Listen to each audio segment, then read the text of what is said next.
Pardon the interruption, but I'm Mike Wilbon. Tony, scientists say footprints found in New Mexico were made 22,000 years ago. I'm Tony Kornheiser. By Bud Grant. Oh, wow. Now you That's found. who made him. You got off Yubi. Yeah. And you're on to got Bud off Grant. Got off Louis. Bud Grant is amazing.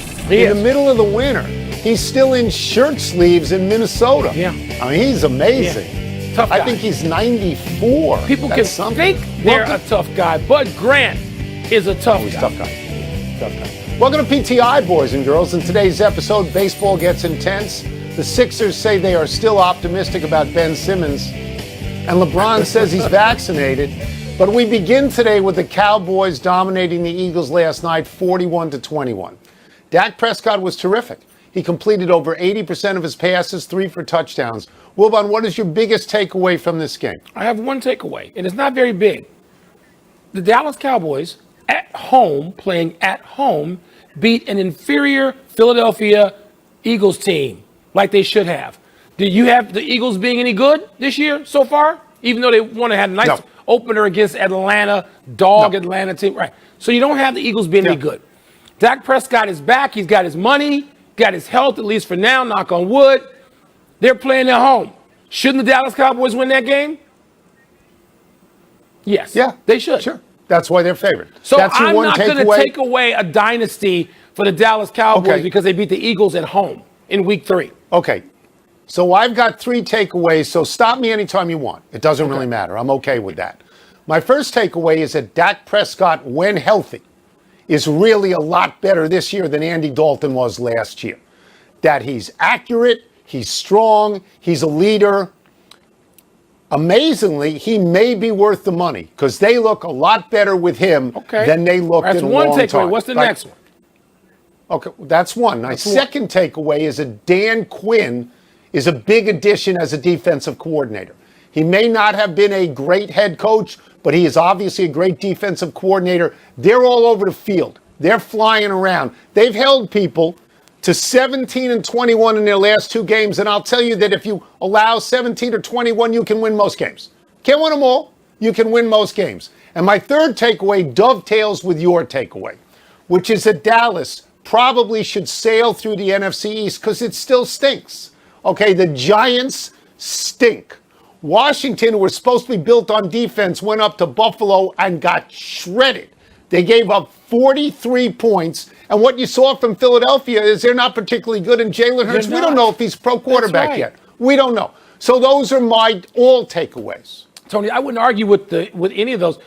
Dan Quinn, 17-21 doesn't make you Buddy Ryan of the 85 Bears just yet. Not yet. Or Bill Parcells of the Giants. It doesn't make you that. But wasn't he at Seattle at one point? Wait. Wasn't he at Seattle? Tony, yes, I think he's a terrific coach. I'm just saying, the takeaway from every single game now is supposed to be monumental. Remember in the early years of PTI, back when your hair, you had more of it and I had some hair, maybe not even some, and we played a game called Big Deal, Little Deal, No Deal at All. Right. Well, if we applied that to the Dallas Cowboys, despite what was being said everywhere else, big deal, little deal, no deal at all. And a little deal. Well, let me say this. Let me say what I'm going to say about the Cowboys now is something that I have said about the Lakers and something that I've said about the Yankees. That their sports are more exciting and better when those 2 teams are good. The Cowboys are not a great team. They're not a Super Bowl team. But football is better served when the Cowboys are at least good enough to justify being on national TV all the time, which they are even when they stink. They are. They actually are. Maybe they'll justify it. The baseball playoffs might as well start tonight. Tone, we got some urgency. 5 American League teams in the wild card hunt, 4 separated by just 2.5 games. The Yankees and the Blue Jays are 2 of those teams, and they start a 3-game set tonight. So the regular season ends Sunday. Which 2 teams do you think will earn the playoff berths? Yeah, now I know that the Red Sox were beaten 3 times by the Yankees. I understand that. I look at the Red Sox schedule, and I like that schedule. Yeah. They've got 3 games against Baltimore, the worst team in the American League. They got 3 games against Washington, a terrible team since the trade deadline. Okay? Now look at the Yankees, and you talk about the Yankees at Toronto for 3. They have to win 2 of those. They really do have to win 2 of those games. I think they got Garrett Cole in the first game. I think they have to do that because Toronto then, well, I don't know who Toronto closes with. It doesn't matter. The Yankees close with Tampa, and Tampa hates their guts. Yeah, and if Toronto's Tampa got can Baltimore. boot them out, Toronto's got they'll Baltimore. They happily can get do it. well. Yeah. So we've talked about this before. The 2 best stories are Toronto and Seattle. Yeah. Seattle's got 5 games left at home, 2 against Oakland. They've won 8 out of their last 9 against Oakland and 3 against a bad team, the Angels. So that, I think Boston for certain, and I don't know the others. You know who's going to make it? You know who's going to make it? This goes against every fiber of my being. The Sox and the Yanks are going to make it. That's what's going to happen. The Sox have nothing. The Sox would be more threatened by a AAA team. They would be. They got the O's and the Nats. Please get them out of here. They should get a bye. That's a bye. If the Boston Red Sox can't go out and win 5 out of 6, 4 out of 6, absolutely. 5 out of 6, probably. They get the first spot. And then the Yanks are going to figure out a way to scrape by 2 out of 3 against Toronto. That's what they're going to do. And it's going to be the Sox and the Yanks and the network people in Bristol, Connecticut can go crazy. And the rest of us can just say, please get them out of here. Let me tell you what I'm looking for. First of all, Cole doesn't go in the first game. He goes in the second game. Garrett Cole. Here's what I'm looking for, Mike.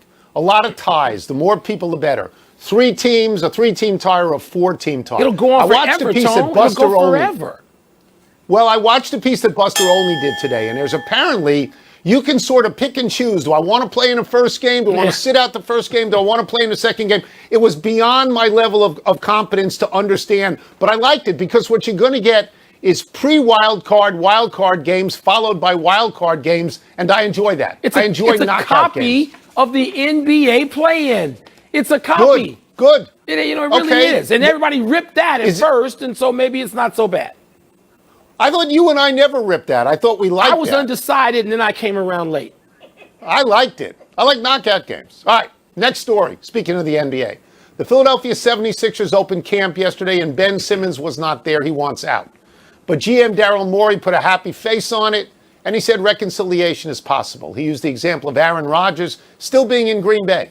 The Athletic quoted a source close to Simmons saying that analogy is, and I quote, total bull bleep, unquote. Well, do you think the Sixers really expect Simmons to be back? I think they're really trying. I'm sure they're really trying. I know Doc Rivers wants Ben Simmons. I know Daryl Morey wants Ben Simmons. I understand that. He's worth wanting. Now, let's set that aside. Ben Simmons don't need to be in Philadelphia, okay? I mean, Daryl and Doc have had their great successes not in Philadelphia, but they know what it's like. Doc Rivers played in the NBA for forever. He knows what it's like to go to Philly, all right? With the emotional difficulties or psychological, whatever they are, the difficulties that Ben Simmons has at 6'9.5", taking a shot, a layup over 5'6" Trae Young suggests there are difficulties that he will have a difficult time getting past. Philadelphia ain't the place for that. I don't wish that he has to go someplace else.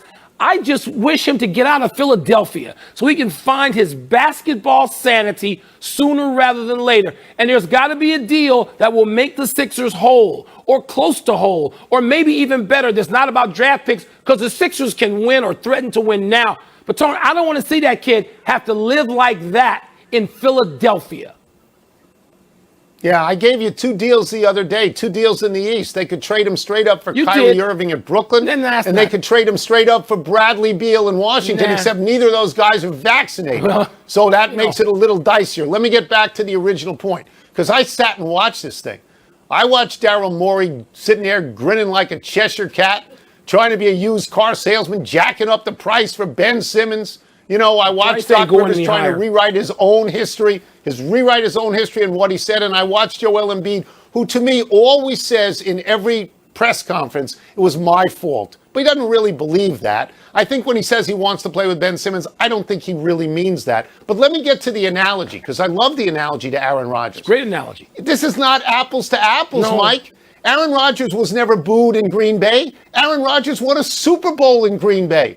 Ben Simmons is booed in Philadelphia, and he never won anything in Philadelphia. So it's different. He should go. It's not the right spot for him. Green it's just Bay not. It'll be is torture. not Philadelphia.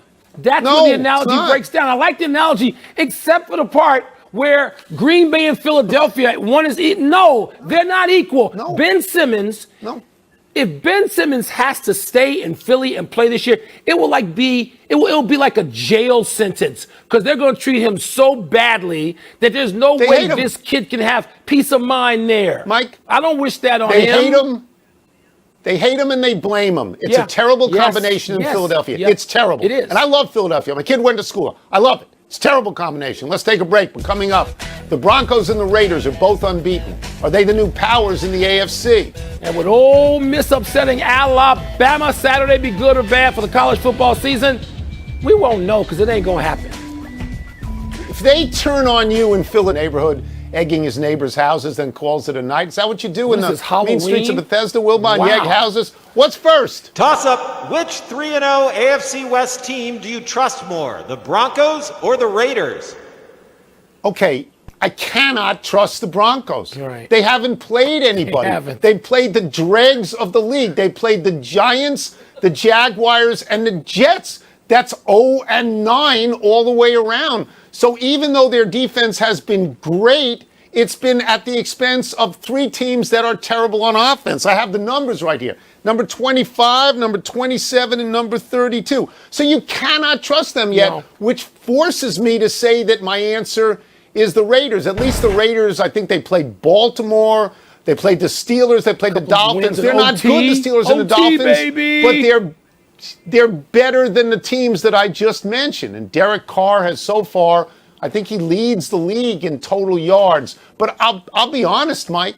I'll be honest. If you ask me right now to rate the AFC West, I got those teams behind the Chiefs and the Chargers. I don't have behind the Chiefs. Even with the record being 3-0. Dynasty of one. I mean, everybody's going to wind up looking a little sillier on that than they thought. Dynasty of one. I guess I got to go with the Raiders, too. Although Denver, we have seen the Denver Broncos be able to get far afield with a really good defense and a good quarterback. Now, this quarterback is not Elway or Manning, but Teddy Bridgewater is pretty good. He's good. And he's got that defense, and maybe he'll listen and not try to do too much and not be insulted by the title of game manager. So I'm going to go the other way. Even though logic says the Raiders, I'm gonna ride with Denver for a little while, even though they've beaten no one as you chronicled. We'll know by Sunday night. A little bit because more. The Broncos play the Ravens and the Raiders play the Chargers. We'll have a better idea Sunday night. Next. Toss up. They play on Saturday. Better winner for the college football season, Ole Miss or Alabama? It's Ole Miss. It's Ole Miss because of Lane Kiffin, because he's a former assistant to Nick Saban, and Nick Saban at the moment is 23-0 against his former assistants, winning each game by an average of 25 points. If Lane Kiffin, and I don't think they can beat Alabama, but if Lane Kiffin could beat Alabama, the story is fantastic because every opening in college football, somebody would say, how about Lane Kiffin next year? Or how about Lane Kiffin next week? That could happen. And college football so far this year has not gone according to form. Alabama did almost lose. Ohio State lost. Clemson lost. Texas A&M lost. So the possibility's out there. And you know who's going to be at that game? Arch Manning. Lane Kiffin is dying to recruit this kid. If he beats Alabama in front of Arch Manning and the Manning family, that's a big step. You just said, you started this by saying the answer is Mississippi because of Lane Kiffin. The answer is Alabama because of Lane Kiffin. There's nothing to be proud of if you're a college footballer or any other sport for Lane Kiffin. Lane Kiffin's a clown. Lane Kiffin has been an embarrassment at multiple stops. I mean, nobody's going to run out there and say, yeah, I want Lane Kiffin right here on the logo representing me. The answer is Alabama, Tony. Lane Kiffin's a cute little story for guys like us who have to talk about sports every day, and we can come in Monday and say, ha, ha, ha, Lane Kiffin. Once again, Lane Kiffin equals embarrassment at some point wherever he is. Alabama. Well, he hasn't been at Ole Miss. He hasn't been an embarrassment yet. I said at some point. They're he ranked. ain't finished his tenure yet. They're ranked. No, I think that's a better newspaper story for Yeah. sure. I still think newspaper stories. Prompter, that's it. Let's take one last break. Still to come, Tom Brady has a thought about his return to New England. And LeBron James says the Lakers are on track to be fully vaccinated by opening night. Well, that's good. By the way, did you see LeBron with the Manning family last night? Yeah. Did you see him? Yes. It was good. LeBron had way Man, too what a much big high inside school knowledge football on player football. he was. Happy time, people. Happy 67th birthday, Steve Largent. Largent is the greatest receiver in the history of the Seahawks, and he's an original Seahawk, joining the team when they started in 1976. Largent had been a fourth-round pick that year by the Houston Oilers, and they traded him to Seattle for an eighth-round pick at the end of training camp. So clearly Largent wasn't held in high enough esteem. Largent caught passes from Dave Craig and Jim Zorn in the days when Seattle was more of an outpost than it is now. Seattle never made the Super Bowl in Largent's time from 1976 to 1989. Largent twice led the NFL in receiving yards and caught 100 touchdown passes. For that and 7 Pro Bowl appearances, Largent was elected to the Hall of Fame, was named to the NFL's 100 all-time team, and had his number 80 retired by the Seahawks.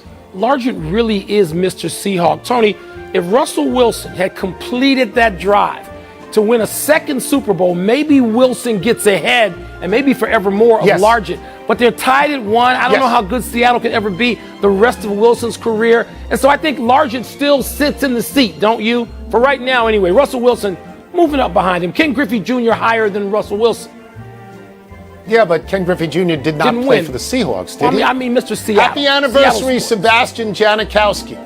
On this day 13 years ago, then Raiders coach, your boy Lane Kiffin, sent Janikowski onto the field to try a 76-yard field goal. Dope. Janikowski had the strongest leg in the league, but not strong enough to nail one from his own 34. Although it is claimed he kicked an 82-yard field goal at his high school practice in Daytona, Florida. Seabass is second all-time in field goals made over 50 yards in a career 58. The problem with trying one from 76 yards is the potential return. One of the most famous plays in college football is the kick six Auburn used to beat Alabama. Just 2 days ago, Arizona's Matt Prater attempted a 68-yard field goal, and Jacksonville's Jamal Agnew returned it 109 yards for a touchdown. By the way, Kiffin was fired 2 days after this folly. You know, Tony, the danger, the risk of trying one from 76 is the field goal, is the field position you give up to the other team if there's time left on the clock. But it just illustrates again, Lane Kiffin. You love him, right? No, am I misreading don't. your body language? Yeah, you Happy are. trails, Brandon Belt. The San Francisco Giants first baseman fractured his left thumb last night while trying to bunt in the 7th inning, and he's out indefinitely. Belt's square to bunt was hit by a 93-mile-an-hour fastball. Why Belt was trying to bunt is a good question, because he did it on his own.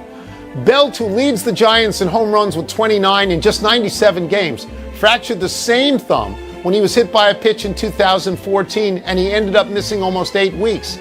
Losing Belt would be a big blow to the Giants, who are 2 games ahead of the Dodgers in the NL West and have the most wins in all of baseball, 102. Since August 24th, which is a little over a month, Belt has the 3rd highest OPS in the majors, behind only Bryce Harper and Juan Soto. Yeah, Belt also leads the Giants in home runs, Tony. And, I mean, if they have him out of the lineup, maybe he can play. Maybe he will have learned something in the time that he had to deal with this injury once before, this same injury. He's bunting because he's a great player. He doesn't have to be told when to try to make a smart play. It backfired, but I hope he's somehow able to get out there. I hate to see the Giants without him.